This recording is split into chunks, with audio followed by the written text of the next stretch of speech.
तुलसी जी का यदि स्पर्श हो जाता है, तुलसी जी का नाम कीर्तन किया जाता है, तुलसी जी को प्रणाम किया जाता है, तुलसी जी का वृक्ष लगाया जाता है, तुलसी जी को जल अर्पित किया जाता है और तुलसी दल से नित्य भगवत सेवा की जाए, बहुत जल्दी श्री कृष्ण प्रसन्न हो जाते हैं।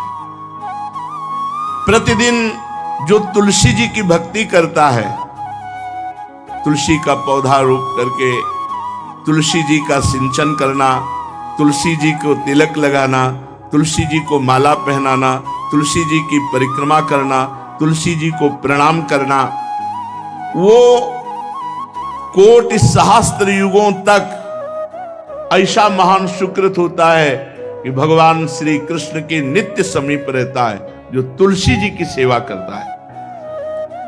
जब तक मनुष्य की लगाई हुई तुलसी की शाखा प्रशाखा, बीज, पुष्प, सुंदर दल से तुलसी जी सुशोभित होती है, तब तक हजारों कल्पों में श्री हरिधाम में रहते हुए उसका कभी पुण्य नष्ट नहीं होता। जैसे एक दिन 1000 कल्प, 2 दिन 2000 कल्प, वो भगवान के नित्य धाम में महान सुकृत के बल से भगवत धाम में रहेगा, जो तुलसी जी का पक्का मान लीजिए। जब स्वयं सिंह से तो तुलसी जी रोपण करके तुलसी जी का एक वन लगाया और रोज नवीन नवीन मंजरी तुलसी दल लेकर प्रभु के चरणों में, कहीं न कहीं तुलसी जी की कृपा हुई। वृंदावन, ये वृंदा अधिष्ठात्री देवी वृंदावन की है, इनकी कृपा के बिना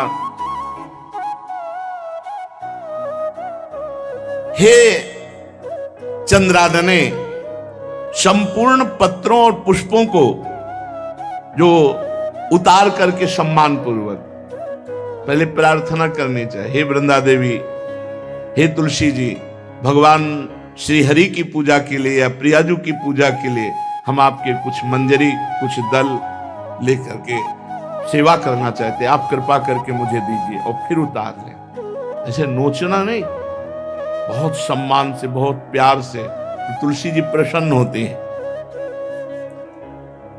जो मनुष्य तुलसी दल से श्री हरि की पूजा करता है, कोई भी पाप उसका स्पर्श नहीं कर सकता।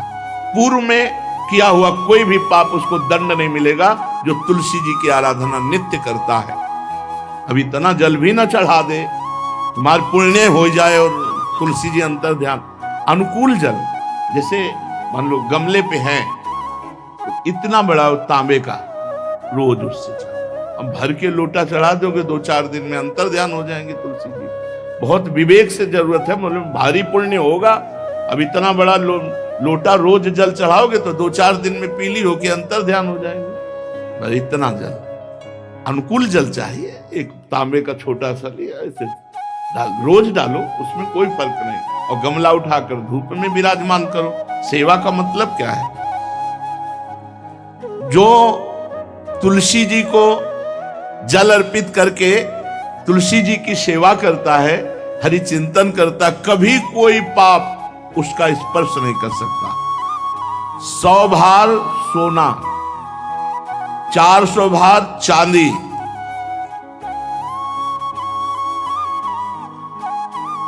का जो दान करने का फल होता है, वो एक तुलसी दल उतार, जो अपने द्वारा लगाई हुई तुलसी दल, वो हरि के चरणों में अर्पित करो। ये 100 भार सोना और चांदी बराबरी नहीं हो सकती। कितना महत्व है।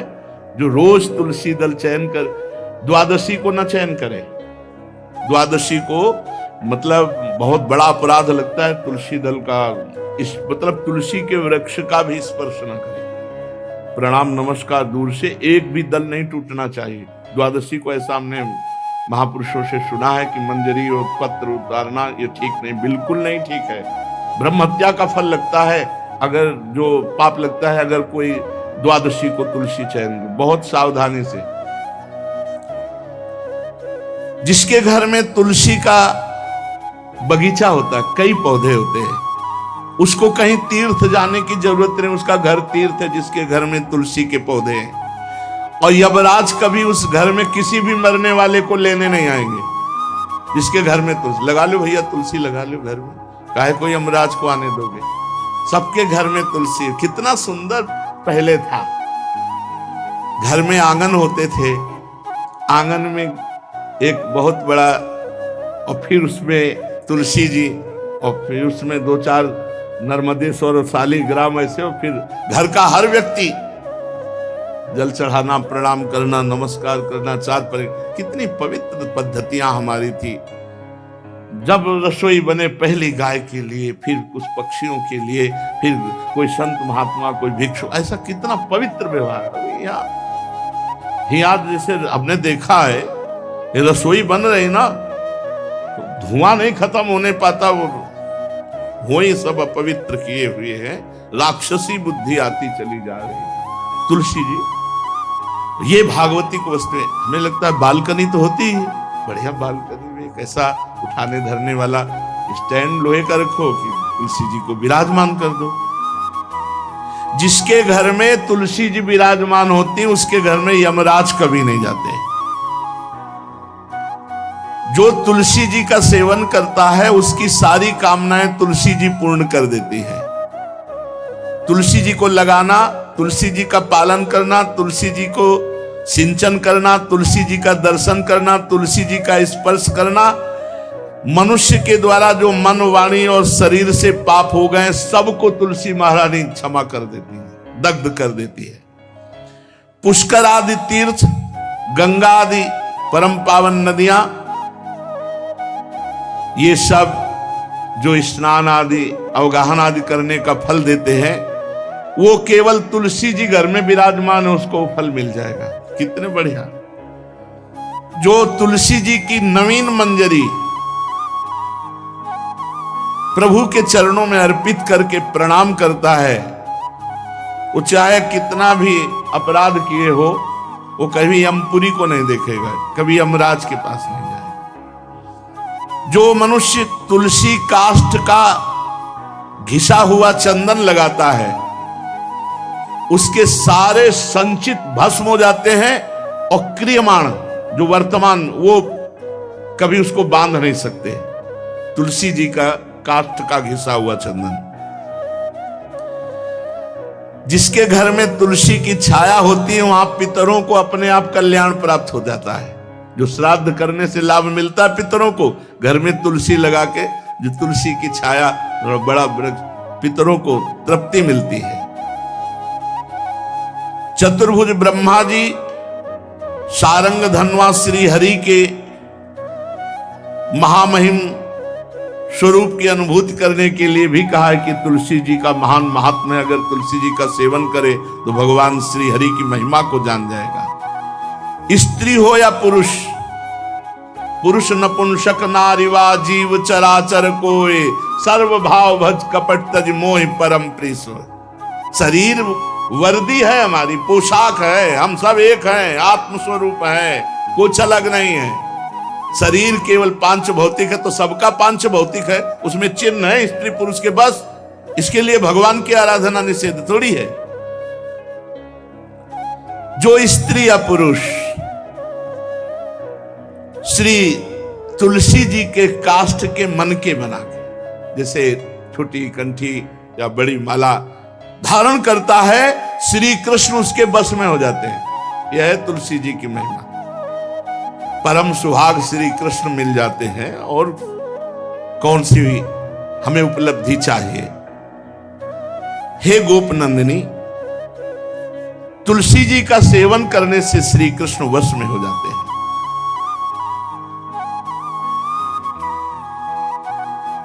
जो तुलसी की माला से नाम जप करता है, काउंटर वाली बात तो स्मृति के लिए भाई है, हम निषेध नहीं करते, नहीं बहुतों के भजन बंद हो जाएंगे, पर हम इतनी महिमा जरूर बता देते हैं कि तुलसी माला से जो नाम जप किया जाता है, उससे आध्यात्मिक सिद्धि बहुत जल्दी होती है। गुरुदेव भगवान कहते, जो अंगुलियों से रगड़ होती मन का से, उसमें आध्यात्मिक ऊर्जा शक्ति तुलसी माला से। प्लास्टिक पर भाई करो, निषेध नहीं कह रहे, बंद हो जाएगा वो भी राधा राधा कहना, वो हमें बंद नहीं करना। हम कह रहे तुम जैसे बने वैसे करो, लेकिन माला का बहुत बड़ा प्रभाव है। तुलसी परम पवित्र भगवान श्री हरि की प्रिया, और उनके काष्ठ को जब हम ऐसे ऐसे नाम के साथ विशेष ऊर्जा शक्ति, आध्यात्मिक शक्ति हमें जागृत होती है। हो सके जिनको ऐसा बन सके तो छोटी एक वो आती है सुमिरनी, उसको रख लो, अपनी जेब में रख लो, उससे करो। और नहीं है तो भैया तुम इसी से करो, नाम जप करो, भाव को भाव अना खालसो, नाम जपत मंगल दिस दसो। सुंदर सुंदर तुलसी जी के वृक्षों के समीप बैठ करके जो अनुष्ठान किया जाए वो बहुत लाभदायक। श्रीमद् भागवत का, गोपाल सहस्त्र नाम का कोई भी पाठ तुलसी जी के समीप विराजमान करके किया जाए, आचार्य को बुला करके तुलसी पूजन करना चाहिए, विविध प्रकार के अनुष्ठान। अरे तभी तो सब मंगल होता है। पहले था, हमने देखा है, 4 बजे माताजी दरवाजे के सामने लीपती, रोज का काम। जो पुराने घरों में देहरी के आगे आके 4 बजे लीप करके वहां अपना चौक पूर के दीपक जला, क्या पवित्रताएं थी, क्या मंगल था। जब किसी को निमंत्रण दिया जाता तो सबके पैर धोए जाते थे, सुंदर बिछौना बिछा करके और उसमें बैठकर पत्तल रज के सकोरा कुल्हड़ ऐसे भोजन पाया। कितना पवित्रता, जो हमारी पूर्व पवित्रता थी, धोती कुर्ता चोटी, पवित्रता। अगर बाहर जा रहे तो पैजामा कुर्ता, ऐसे बहुत पवित्र पोशाकें थी, पवित्र आचरण थे, पवित्र खान पान था। घर में जाओ तो एक पवित्रता है। किसी भी घर में ऐसा नहीं था कि देव मूर्ति न विराजमान हो, किसी भी घर में ऐसा नहीं था तुलसी जी विराजमान न हो। 1-2 गाय जरूर होती थी, पवित्रता। अब तो बड़ा विचित्र, ये भारतीय गौएं जो श्वेत रंग की, जो अरुण रंग की, जो सींग वाली है, वो उनका आप दुग्ध देखिए, दूह कर रख दीजिए, स्वर्णिम कांति छाई मिलेगी। ये हमारी भारतीय पद्धति, ये हविष्यान्न, इससे देवताओं का, भगवान का, सबका अभिषेक पूजन होता है। शुद्ध गाय जो हमारी भारतीय है, तीला है उसके जैसे निकला हुआ, वो भगवान ने सेवा की है। हमारे गोविंद भगवान का नाम ही गोविंद, गौओं के इंद्र। भगवान सुबह से निकल जाते थे, शाम तक गौओं को चराते थे। बड़ा तो किशोरी जी ने श्री तुलसी जी के पूजन की बात, भगवान गोपियों से वादा किए थे कि अब तुम्हें अगली पूर्णिमा को रास, अब रास बिना रासेश्वरी के नहीं हो सकता। लिखा हो चाहे ना लिखा हो, कोई भी विद्वान, कोई भी प्रवक्ता इस बात को बतावे, कहते हैं भागवत में राधा नाम नहीं लिखा है, भागवत राधामय ही है। सांद्रानंद घन प्रेम मूर्ति किशोरी, बिना लाडली जू के कोई रास बता दे कहीं भी, कभी भी, कैसा भी। महारानी जू के बिना रासेश्वरी के रास हो ही नहीं सकता, लिखा हो चाहे ना लिखा हो। क्यों नहीं लिखा? याते श्री सुख प्रगट कियो नहीं, जहां बोले राधा तो समाधि लग जाती हो। यहां 7 दिन में तक्षक काटना है। श्री सुखदेव जी ने महारानी जी बना, हरिराम व्यास जी कह रहे, याते श्री सुख प्रगट कियो नहीं, जानि सार को सार परम धन, राधा नाम आधार। वैसे तो रोज संकेत वन में, पीछे हमने चर्चा की थी, प्रेम सरोवर में प्रियालाल मिलते थे, नंदगांव बरसा। आज लालू ने एक नई लीला रची, गोप देवी लीला है। श्री लालजू महाराज प्रियाजू को रास के लिए उन्होंने सोचा एक बार छलिया रूप रख करके महल में प्रवेश करते हैं, देखते हैं लाडली जू पहचानती है कि नहीं, और कितना प्यार लाडली जू करती है। महाराज तो जो रूप धारण करें तो सभी सुंदर हैं, तो सुंदरता के समुद्र हैं। जब नकबेसर धारण करते ना, अंजन और घूंघट नीलांबर का, महाराज हृदय चूर चूर हो जाए, ऐसे सुंदर है। गोरी किशोरी भी चकोरी है जिनकी, नीलांबर धारण करके, और जिस समय लाली लगा के महाराज अपने राधा पी जी को कभी कभी जब आते हैं तो देखो ऐसा लगता है यार बलिहार है महाराज, जो रूप धारण करते सीधे हृदय पर प्रहार करते हो। प्रभु ने गोप देवी का रूप धारण किया, गोपांगना का। श्री चरणों में नूपुरों की झनकार, कटी में करधनी जिसमें क्षुद्र घंटिका लगी हुई है। अद्भुतम गोपिका रूपम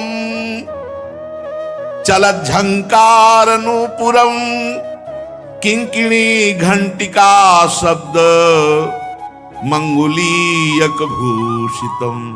बड़ी दिव्य अंगूठियां धारण किए हुए अंगुलियों पे, कमर में करधनी जो रुंझुन रुंझुन, श्री चरणों में नूपुर और रत्न कंकण केयूर मुक्ताहार विराजितम।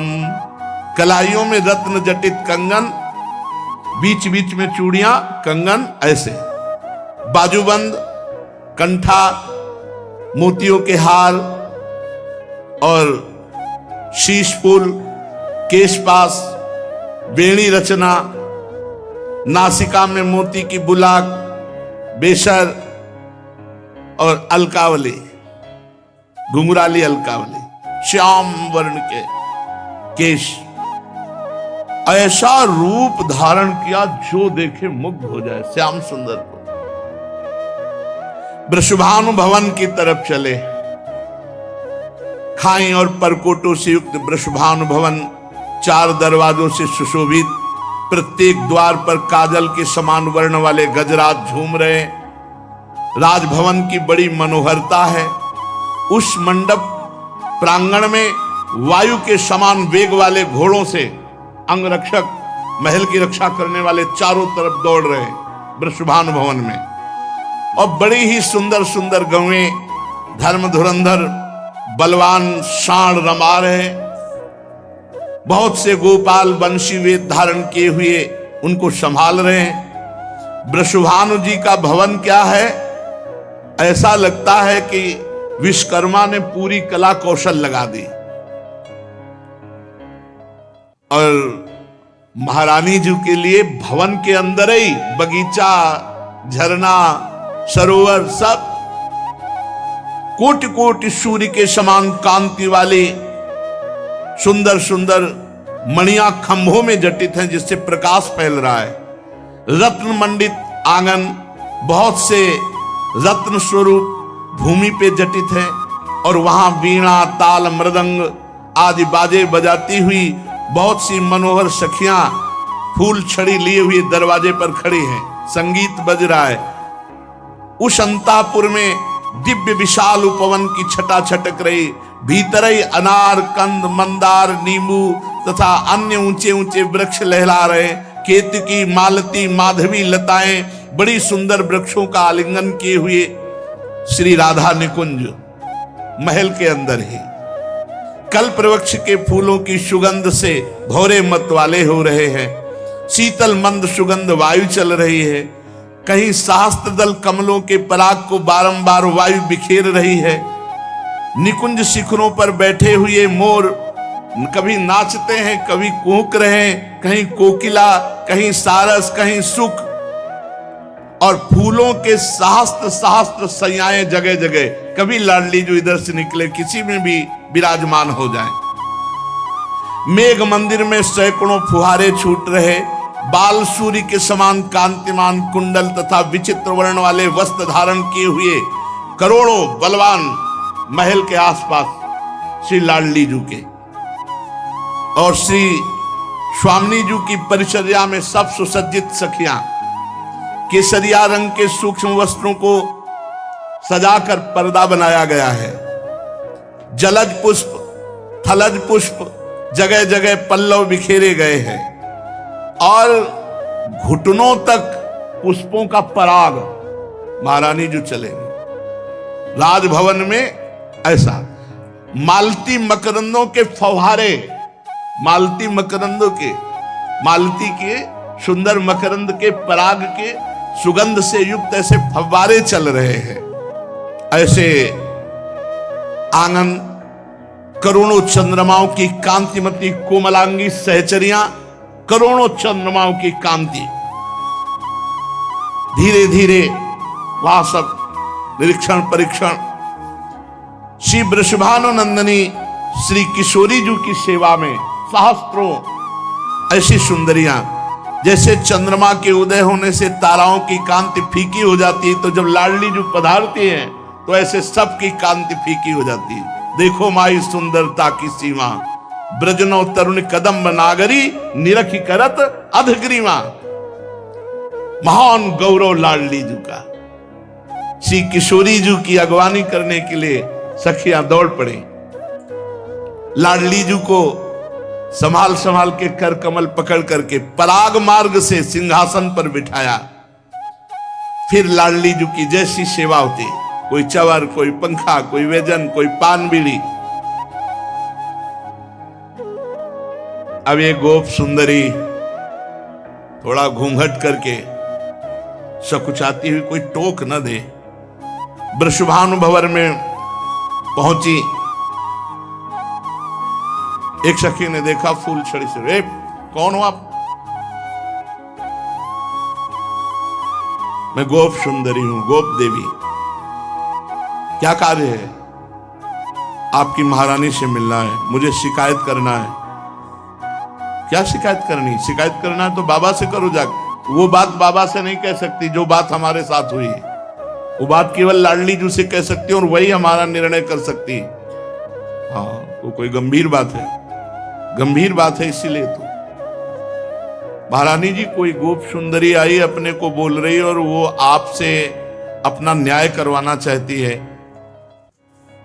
आदर पूर्वक उसको लाओ। पुष्पों के पावड़े जहां थे वहीं से गोप सुंदरी को घूंघट इतना किए हुए हैं, क्योंकि लाडली जी के सामने नेत्र चपलता इनकी खुल जाती है, तो इतना घूंघट किए हुए हैं। आदर से सत्कार पूर्वक पास में ही एक सिंहासन आसन डलवाया। आओ, तुम हमारी अतिथि हो, तुम्हारा स्वागत है, बैठो। कुछ खाओ पियोगी? हृदय जल रहा है, खाएं पिए क्या? नहीं, बात क्या हो गई? ऐसा क्या हृदय जल रहा है? कुछ आपको नहीं, हमारी पहले बात सुन लो और न्याय कर दो, बस हो गया। अच्छा सुंदरी, तुम्हारा स्वागत है। स्वागतम ते सखि शुभे नामधेयम बदासु में, भूरि भाग्यम ममई वाद्य भवत्यागतया स्वतः। स्वागत है सुंदरी, तुम्हारा स्वागत है। मुझे ऐसा लग रहा है मेरे भाग्य से तुम आई हुई हो, क्योंकि जब मैं तुम्हारे जो अंग खुले दिखाई दे रहे हैं उनको देखती हूं तो मुझे विशेष सुख मिलता है, जैसे मेरे प्रीतम की स्मृति आपके दर्शन से आ रही है। त्वत्समानम दिव्य रूपम दृश्यते नहीं भूतले, यन्न त्वं वर्तसे शुभ्रू पत्तनम धन्यमेव तत्। सुंदरी, तुम्हारा स्वागत है। भूतल पर तुम्हारे समान दिव्य रूप नहीं हो सकता। शुभ्रू, तुम जैसी सुंदरी कहां निवास करती है? धन्य है वो नगर जहां तुम निवास करती। प्रिया जी, इतना क्यों? क्योंकि श्याम वर्ण की अंगूठी पहने हुए, श्याम वर्ण की कांति अंगों से, तो प्रिया जी को अपने लाल जी की याद आ रही, प्रीतम की याद आ रही, प्रभु की याद आ रही। तुम अपने आगमन का कारण विस्तार पूर्वक बताओ, मेरे योग्य जो कार्य होगा मैं अवश्य करूंगी। तुम्हारी चाल ढाल बहुत सुंदर है। प्रिया जी ने आते देखा था, तुम्हारी चाल ढाल बहुत सुंदर लगती है। हे वृषभानुनंदिनी शुभ्रे, मैं तुम्हें कैसे बताऊं? शायद तुम बर्दाश्त नहीं कर पाओगे। नहीं, बोलो ना, क्या बात है? पूछा मेरा नगर कौन सा है, तो सुन लो, मैं गोकुल में जो नंदगांव पास में है, नंद भवन में उत्तर दिशा में मेरा निवास है।